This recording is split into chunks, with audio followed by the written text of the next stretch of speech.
ধানের বিকল্প হিসেবে বাঁশফুলের বীজ থেকে দানা সংগ্রহ করে এলাকায় তাক লাগিয়ে দিয়েছেন এলুয়ারি ইউনিয়নের পাকপাকান গ্রামের যুবক সাঞ্জু রায়।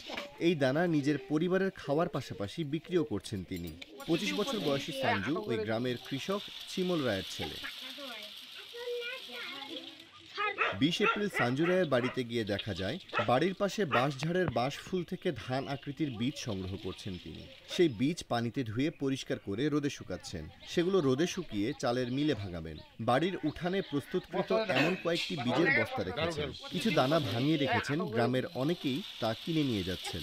বাঁশের ফুল থেকে দানা উৎপাদন করার বিষয়টি এলাকায় ব্যাপক চাঞ্চল্য সৃষ্টি করেছে, যা দেখতে প্রতিদিন বিভিন্ন এলাকা থেকে দলে দলে উৎসুক মানুষ ভিড় করছেন তার বাড়িতে। সাঞ্জু রায়ের প্রতিবেশী মিনতি রায়, সুনীল রায় ও লিপি রানী জানালেন, বাঁশের ফুল থেকে দানা সংগ্রহ করার বিষয়টি তারা প্রথমে ছেলে মানুষই মনে করেছিলেন। পরে তার এই দানা তৈরি দেখে তারা তাজ্জব বনে যান। বর্তমানে তার এই উৎপাদিত দানা অনেকেই কিনে নিয়ে যাচ্ছেন। এটি এলাকায় ব্যাপক সাড়া ফেলেছে।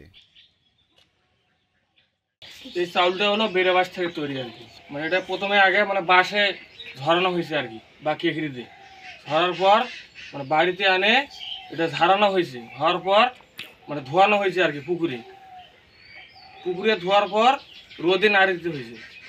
হওয়ার পর আবার মেলে ছাটানো হয়েছে আর কি। হওয়ার পর আবার তুলে ঝাড়তে হয়েছে। হওয়ার পর এই চাউলটা আমরা বার করে নিয়েছি আর কি। এক প্রশ্নের জবাবে সাঞ্জু জানান, এটি বেশ কষ্টসাধ্য কাজ। প্রতিদিন ২০ কেজি বীজ সংগ্রহ করা যায়।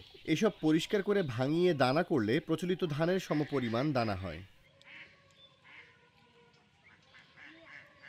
এ বিষয়ে উপজেলা কৃষি কর্মকর্তা কৃষিবিদ রুম্মান আক্তার বলেন, এটি গবেষণার বিষয়। গবেষণা প্রতিষ্ঠান কোনো কৃষি পণ্য সার্টিফাই করলে তখন আমরা সেই বিষয়ে সম্প্রসারণের কাজ করি।